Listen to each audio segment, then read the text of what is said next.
Bom dia. Espero que tenham tido todos uma noite revigorante para começarmos este nosso segundo dia de trabalhos.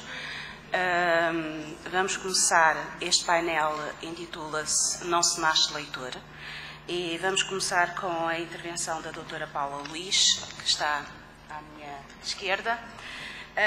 A doutora Paula Luís é licenciada em Estudos Portugueses e Ingleses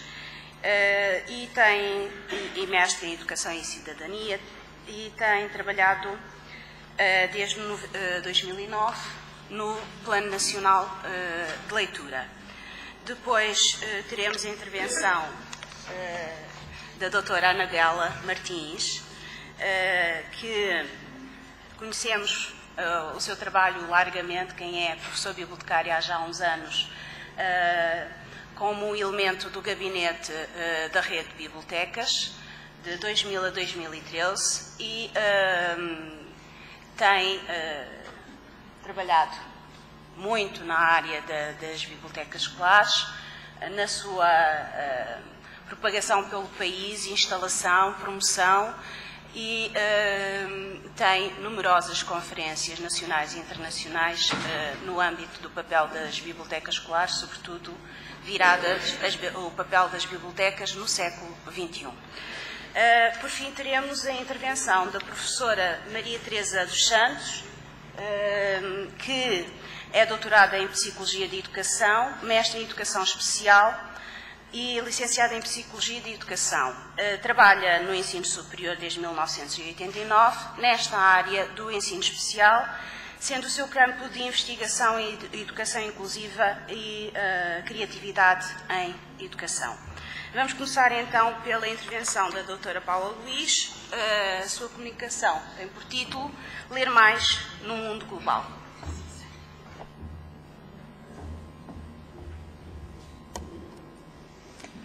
Começo por saudar todos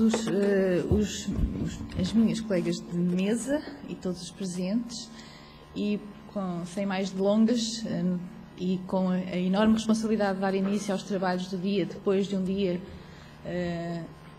em pleno, que foi o de ontem, pretendo fundamentalmente fazer uma breve resenha daquilo que tem sido a intervenção e o papel do Plano Nacional de Leitura num conjunto maior do país nacional naquilo que é a promoção da leitura. Tendo como referência, então, o título do painel, foi a opção, como subtítulo, pensar naquilo que é o que se pretende desenvolver ou proporcionar aos adolescentes, às crianças, aos adultos, ou viver também como pessoa, na primeira pessoa, como leitor. É prepararmos e vivermos e agirmos e interferirmos, construindo e reconstruindo um mundo global. Este título é ambivalente. Se, por um lado, remete para os desafios da pluralidade, da quantidade imensa de informação e diversidade de informação que todos os dias nos chega, nos faz repensar, parar, tomar opções, decisões ou não. Por outro lado, é um mundo em que nós queremos permanecer ativos, participativos,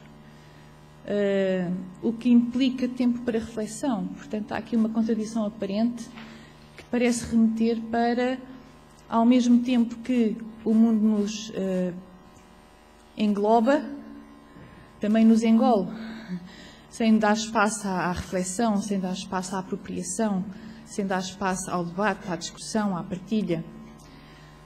No entanto, é através da discussão, do debate e da partilha que é possível mudar esta forma global, rápida e alucinante com que todos os dias as lógicas e os processos se vão alterando. Isto significa que no mundo global nós podemos estar com a sensação e a propósito de inúmeros assuntos e em diversos contextos, com a consciência de que temos competências, temos saberes, temos literacias diversas, mas rapidamente nós enfrentamos vivências e situações em que todos nós, de alguma maneira, temos algum nível de iliteracia. Ou seja, nós adultos. Temos que preparar os nossos alunos, as nossas crianças, as nossas gerações mais novas, para se prepararem para um mundo de desafios constantes, quando nós próprios, todos os dias, enfrentamos a necessidade de nos apropriarmos e mobilizarmos novas funcionalidades, novos saberes, novos conceitos. Por outro lado, considerando o papel do Plano Nacional de Leitura, e é nessa qualidade também que eu aqui estou, não é?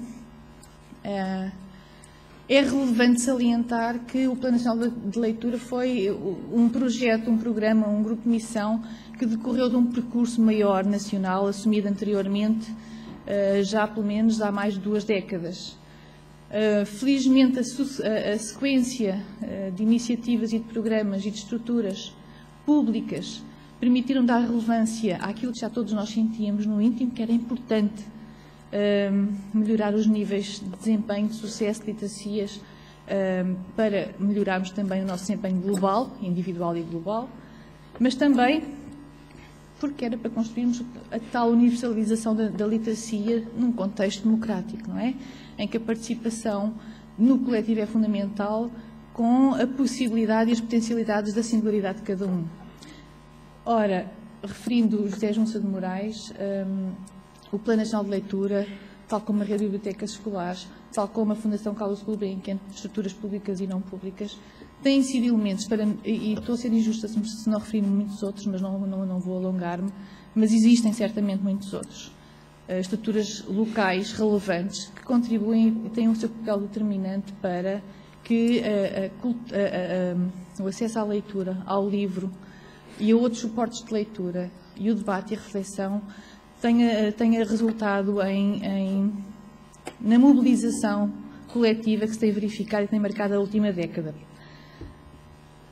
A missão do plano, só para relembrar, é comum a todos nós e vai, no fundo, ao encontro de missões de várias outras estruturas. Há realmente aqui 3 dimensões muito importantes. É a escola, é a família e é a comunidade.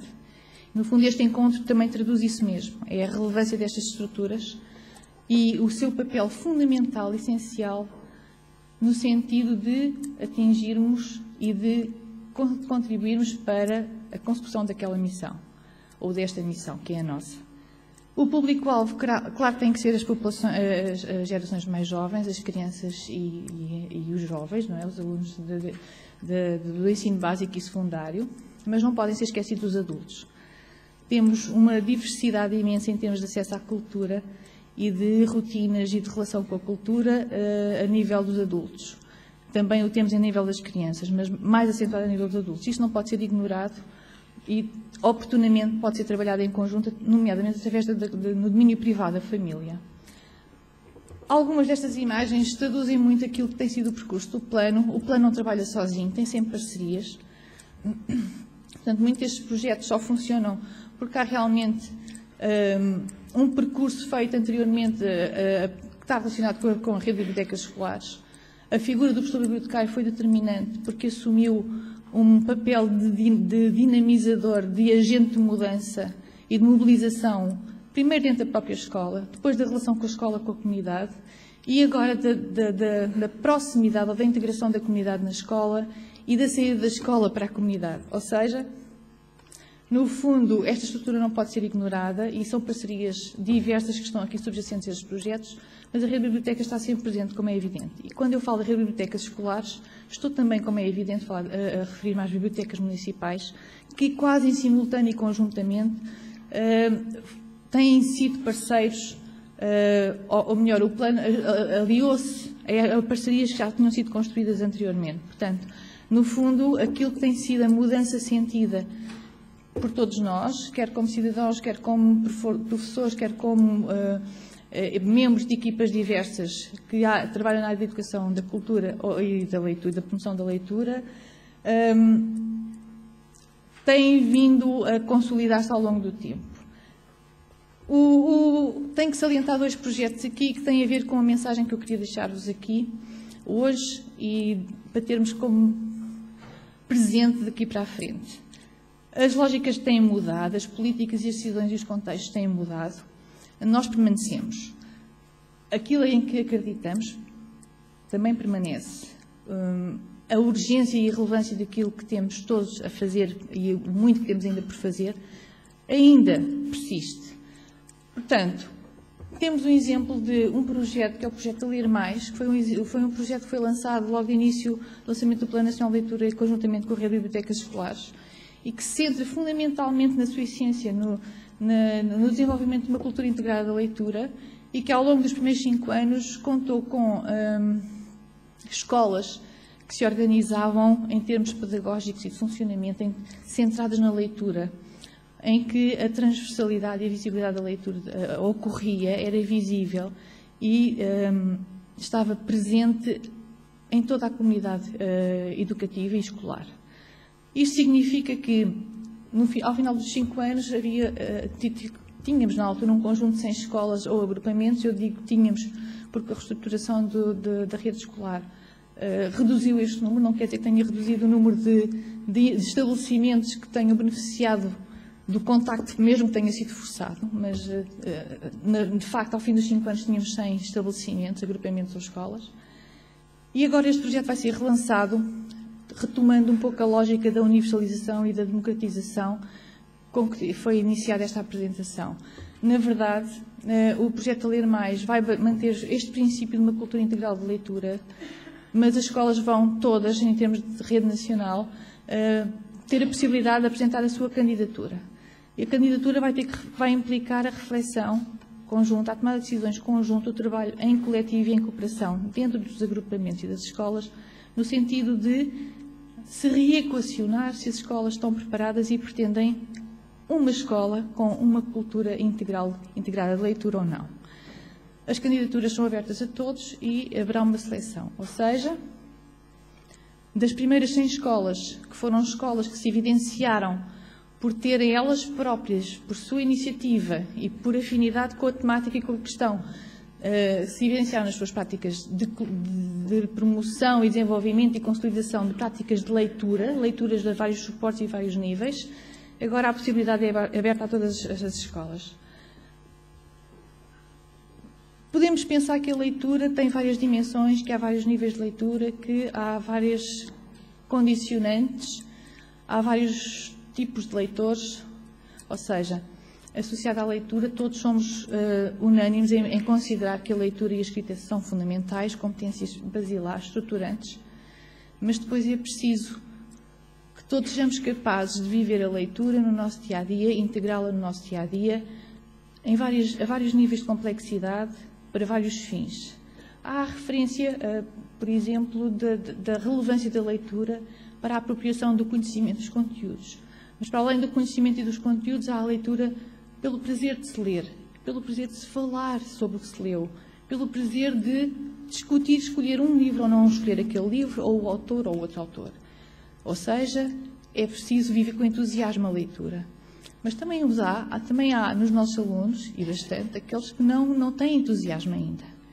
Mas o nosso entusiasmo está em continuar a proporcionar-lhes as vivências que um dia podem despertar uma chama qualquer relativamente a algum autor, a alguma temática, a algum texto em específico.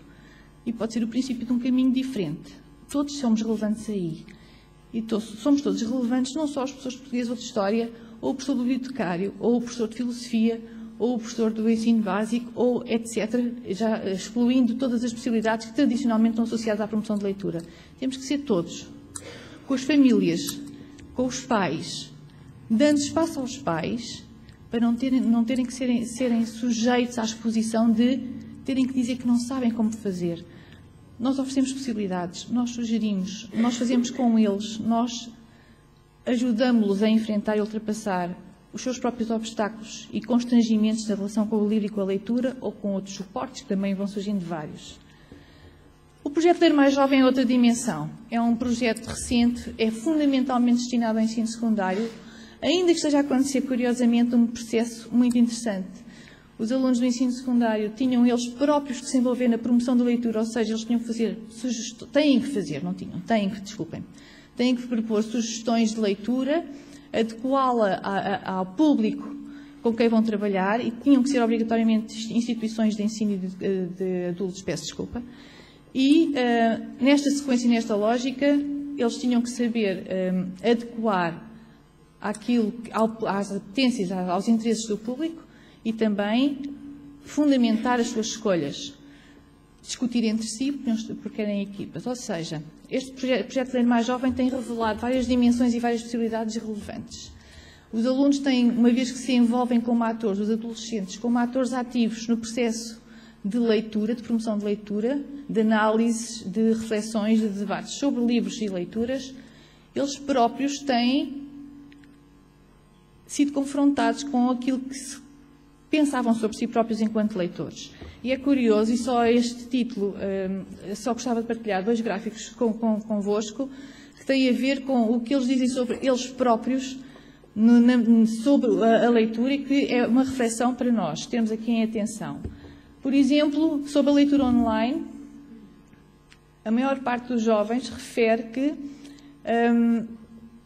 algumas vezes lê online. Ler no sentido de ler para ler, como eles diziam, ou seja, ler com atenção, com concentração. Contrariamente, ler offline, e quando se diz offline, foi entendido, havia várias possibilidades de ler em suporte digital ou não, referem que algumas vezes leem offline. Ou seja, há aqui várias questões que podem ser objeto de reflexão e devem ser debatidas e que nos devem fazer repensar. O que é ler para cada um de nós? É ler em papel? Nós que somos de uma geração que temos cérebros de papel? Ou é ler num ecrã ou num outro tablet, num outro suporte digital? Que tipo de leitura é que se faz num suporte ou noutro? Que grau de complexidade ou a que dimensões de sentidos é que se chega lendo a informação diversa e mista disponível nos recursos digitais ou num suporte livre? Será que o conceito está a mudar? É evidente que todos nós sabemos que está a mudar, o processo também está a mudar. Mas o que é que nós pretendemos para as gerações mais jovens? É que sejam capazes de operacionalizar só uma forma de se apropriarem do texto ou prepará-los para a diversidade e para a complexidade? Esta é uma questão pertinente e relevante. Somos nós capazes de prepará-los para a diversidade? Por exemplo, sobre as suas preferências. A maior parte dos jovens prefere ler documentos em suporte de papel, porque consideram que ler é ler em suporte de papel. Em relação ao e-book, livros eletrónicos digitais em suportes vários, são os primeiros, a maioria dos jovens envolvidos no projeto Ler Mais Jovem, que estão a participar no estudo internacional que está a ser levado a cabo pela Universidade de Minho, diz que o livro eletrónico não o motiva para a leitura. Nesta ótica, e não sendo estes dados retirados do estudo, são dados que têm a ver com o acompanhamento e monitorização feita pelo Plano Nacional de Leitura e pela RBE aos alunos envolvidos no projeto, não são qualquer conclusão, são um ponto de reflexão. Está bem? Portanto, queria deixar bem claro. E para finalizar, queria deixar então esta mensagem, como o tema e o título deste próprio encontro é esta citação de Serrio. Eu penso que nós temos o papel aqui de contágio, de contagiar. E só podemos contagiar fazendo. E só podemos contagiar partilhando e envolvendo, cooperando com outras estruturas, saindo da nossa zona de conforto e arriscando, percorrendo caminhos de tentativa e erro, partilhando em espaços como este, dando oportunidade às escolas que são recreativas, criativas, construtivas, imaginativas, que transformam uma ideia puramente conceptual em práticas de uma originalidade, de uma criatividade imensa,